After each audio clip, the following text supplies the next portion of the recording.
Hello everyone and welcome to another unit review. Hopefully this time the video actually works. New setup, so new rules, and can cause some problems. But we are here to talk about Ignis, and that is exactly what we are going to do. Now I've talked a whole bunch about him before already, and so on and so forth. So I'm not going to spend a huge amount of time talking about him, but as it is a unit review and showcase, we do want to talk a little bit about him, and I'm going to show off my Ignis. Now I have took quite a bit of time to get him to level 120, and even then, really don't have a huge amount of stat pots, but whether you're building him for attack, magic, defense, or spirit, MP is one of the ones I would say that you should probably focus the most on getting him, because he is going to quickly possibly eat through a lot of MP. So first of all, I want to highlight his TMR, as his TMR is just basically a better kind of version of Riku's TMR, with an HP, MP, and limit burst per turn fill rate, and that's really quite nice to give to any unit. His Super Trust Mastery, on the other hand, is beastly. It is his dagger, which has 145 magic, 145 attack, and 20% extra MP. Great for him, great for Rem, great for a ton of units. This is a very, very strong dagger. As for Mr.'s Limit Burst, let's talk about that really quickly.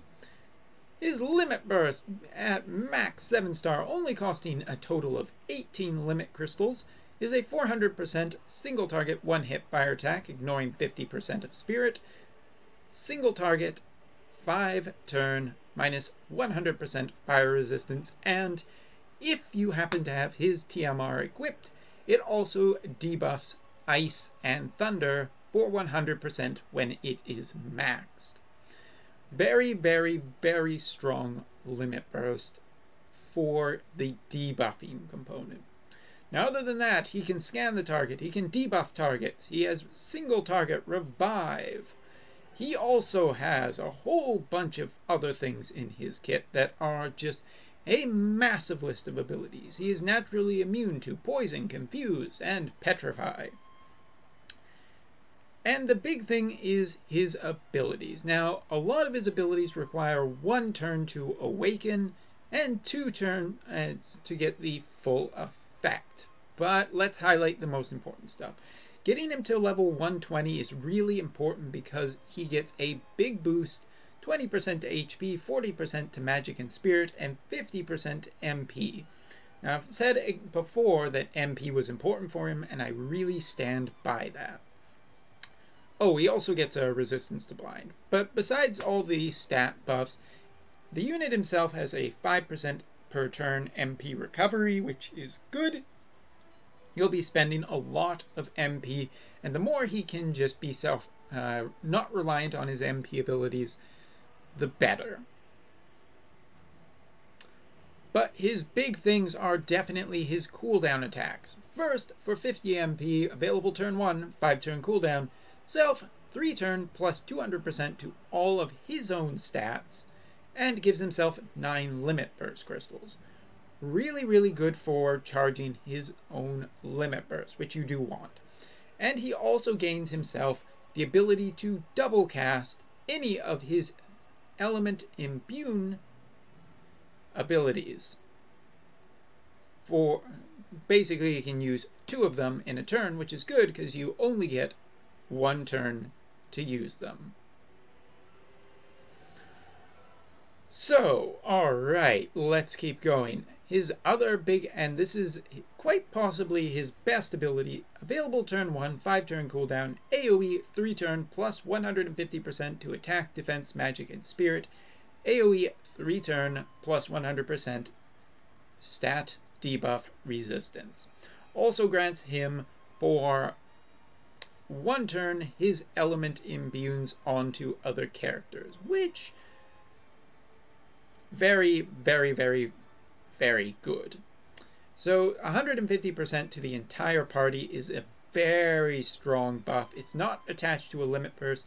It is a 5-turn cooldown and only lasts for 3 turns, but since it's available on turn 1, and he has a ton of other things in his kit, you can basically use this and then start using all of his other stuff. It's really strong opening. From his mix abilities, he will get MP, HP, and more importantly, and quite possibly my favorite, a 3-turn 200% AoE boost to a limit burst fill rate, as well as giving some limit burst crystals to everyone. He also has his MP and HP his MP boost 120% to attack and magic for the team for 3 turns, and his HP boost defense and spirit. There's a lot to say in this one. But that's not all. He also has a 50 MP, 2000 HP heal with a 2.5 times mod, AoE cure all ailments,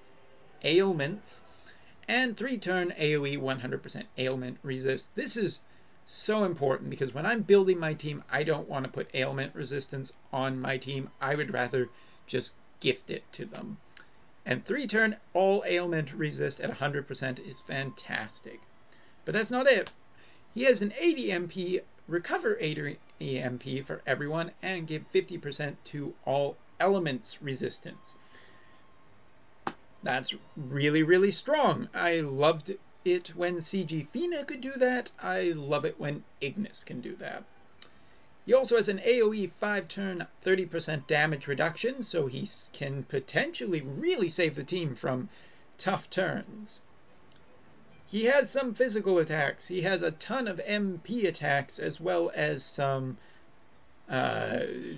counter abilities. He is pretty darn amazing everything kit. He has just a massive amount of abilities. So let's show what I have equipped on mine so you can see how you get these kind of stats. First of all, we have from the Kunshira event a sword with extra magic, extra attack, extra HP, which is just nice for him, and gives 4 elemental abilities, not super important. We have a amazing shield, which I believe comes from one of the trials, just giving him some extra HP. Paralysis resistance from this hat.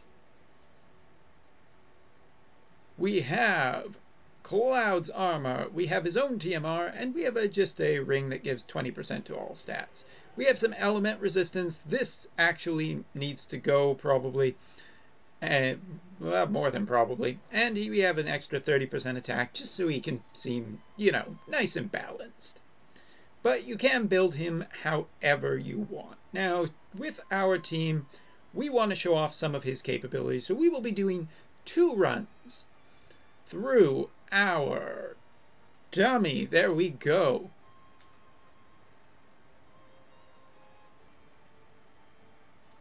I'm also keeping an eye on my CPU and frames per second to make sure that this video is not going badly. I did try recording this earlier in the day, and it went just terrible. So first of all, we're going to just show some of the stuff he has. So first of all, his chaining ability, which is an 8-hit 400% attack that unlocks an ability second turn. Not the most damaging attack, but the more abilities you have, the better. Now this, if you use his ability, it not only attacks, it also gives an 80% attack boost to the entire team. So it does help out other units, which is pretty nice. If you're going to do things, do multiple things. And it unlocks a stronger attack in the second turn. But that's not really what we are interested with Ignis, for sure. What we are interested in showing off is his other abilities. So, first of all, the abilities he gets from his mix. And as you can see, we can actually double cast some of his abilities. The ones that come off his TMR and his 150%. So basically, in one turn, you can boost everyone for 150% and activate MP regen, or limit burst fill, or HP regen, which is pretty cool. So we are going to use his mix ability for now, and everyone is just going to kind of sit out this one. Oh my god, 0 damage. What are we thinking? So now we have access to his better MP, HP, and limit burst, as well as all ailments resist and all elemental resistance, which is really, really strong. And we can double cast them too. This is what I'm talking about when I'm talking about flexibility. Doing a lot of things in a turn and having a lot of options for what you can do in a turn is what makes a really strong unit that you can bring to many different trials. So for instance, here we could do this, and we could do this in a single turn.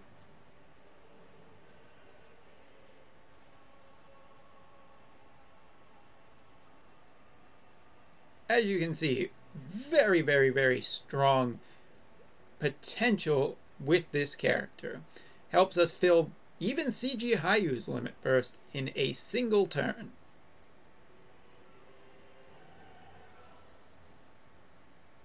And of course, to close out his limit burst.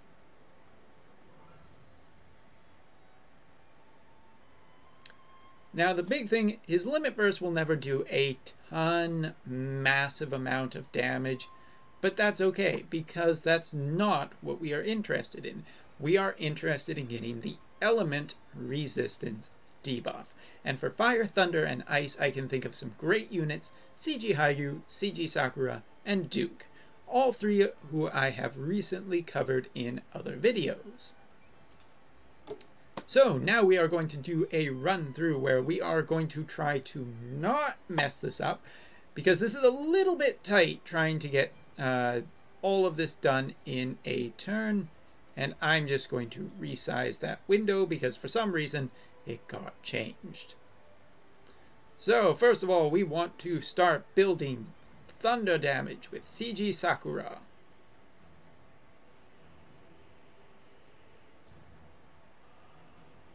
So she's already doing a fair amount of damage, but we are going to be doing more in a second because we want the limit burst regen, and actually, we're just going to use that, I think.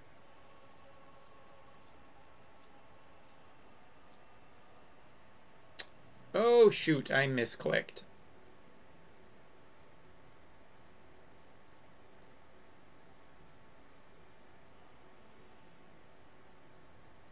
Alright, so next up we want to use his 50 MP per turn. It's okay, we'll still get there. We also have CG Hyou for thunder debuffing, thankfully.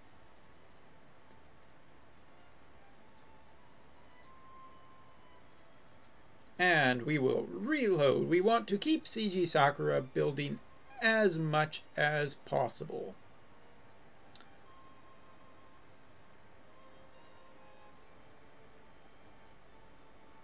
This damage is starting to stack up very, very quickly. With CG Sakura right now, she is doing a mass load of damage, even though her magic is technically a little bit weaker in this run. So now we have unlocked all of our element imbuing abilities, which is what we really want, because we want to take two of these girls and make them thunder chainers.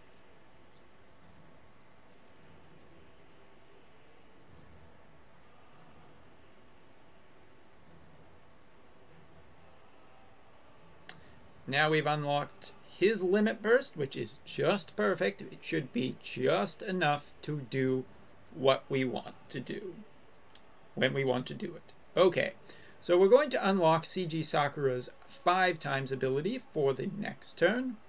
We want to give 150% to the entire party.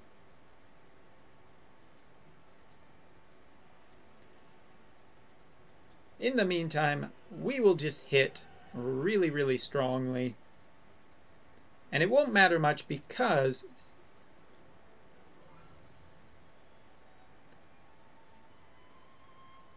the next turn is our big one.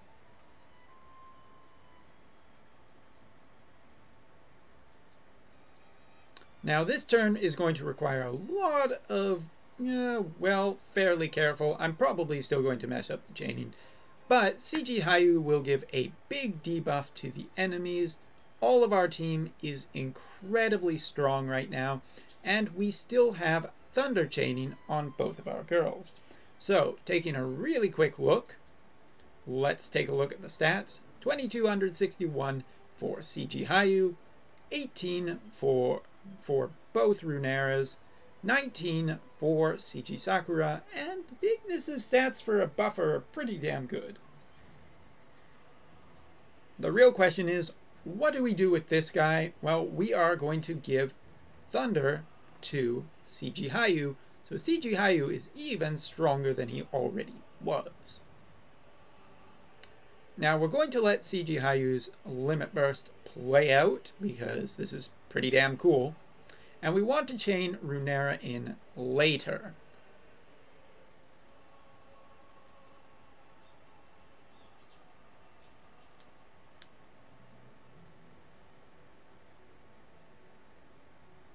We missed the last two, but 270 million, I can live with that.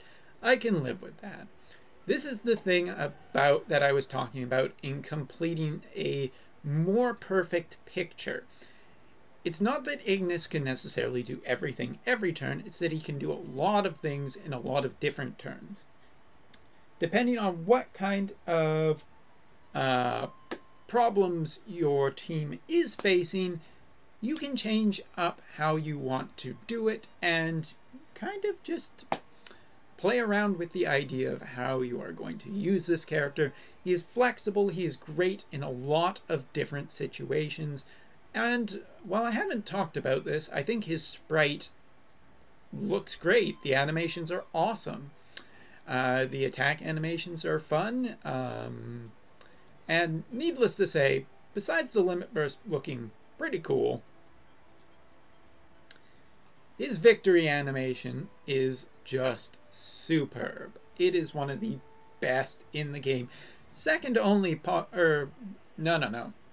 You know what? Libertus's Limit Burst is fantastic, but this is even better. So, to sum up, what do I think about Ignis? Well, we haven't seen CG Nichole's 7-star, and we won't see it probably until the end of January. If it isn't pushed back till February. It depends if Hallam can finish all the 7 stars. But, in general, I think that this, if you do not have CG Nichole, there are two important things when you are starting a team on the Japanese side. First of all, damage dealers are a dime a dozen. You can get damage dealers from anywhere. You can get them from the corner store. It doesn't even matter that much. What does matter is getting an amazing buffer and an amazing healer. This is why we have, on this side, Ignis. Because Ignis does have a boosted up rate right now, and getting 2 of him to get a 7-star gives you a buffer for a long time to come. Because even if CG Nichole is slightly better, that's it. I think it's only going to be a slightly better unit, if anything. And even then, to my memory, Nichole just does not have as much capabilities as Ignis is. So in general, I completely recommend going for Ignis. He is a fantastic unit. He is great for new players. You can always get damage dealers. There are so many damage dealers in the game, but there are very few high quality buffers. Really, I mean, it's either CG Nichole at this point or Ignis. Those are the 2 top tier buffers, and there are just not that much. There are even more top tier healers right now than there are top tier buffers. So I completely recommend Ignis. He is a fantastic unit to start the year off. And I look forward to just him making a whole bunch of trials considerably easier. So that's all for this video. I hope you enjoyed it, and I will see you all in the next video, when we'll probably, if anyone on my friends list actually gets him, review the other 5-star for the beginning of January. See you all in the next one.